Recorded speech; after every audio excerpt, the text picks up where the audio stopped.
Day 4 of a war. Americans are dead. Hundreds of civilians are dead. Hezbollah firing rockets at Israel. Lebanon entering the conflict. The entire Middle East is on fire. And a senator walks out of a classified briefing, goes in front of the cameras, and demands more war. That is Lindsey Graham. Let's watch this drive. Join Israel to attack Hezbollah. Avenge the Marines. America never forgets. Those 220 Marines and 18 sailors' families, we want to go after the infrastructure that killed your loved ones. There are IRGC assets in Beirut as I speak. President Trump come up with a new operation called Simplify.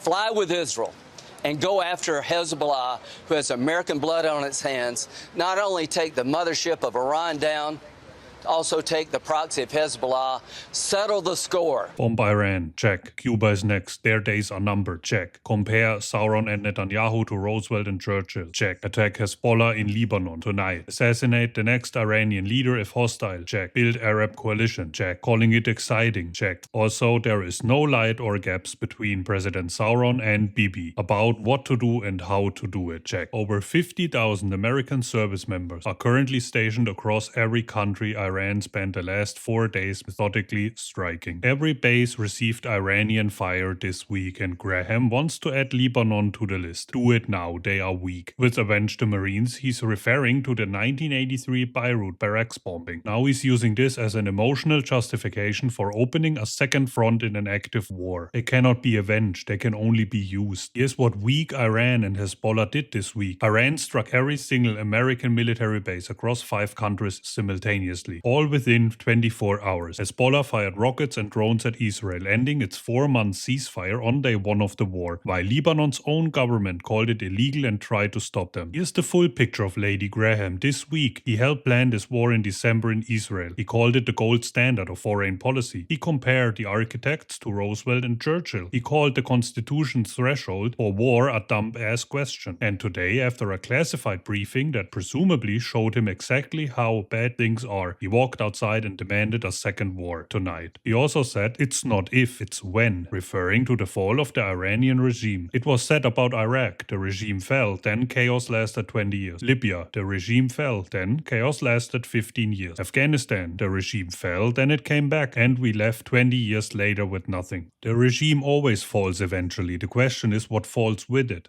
We're only on day 4.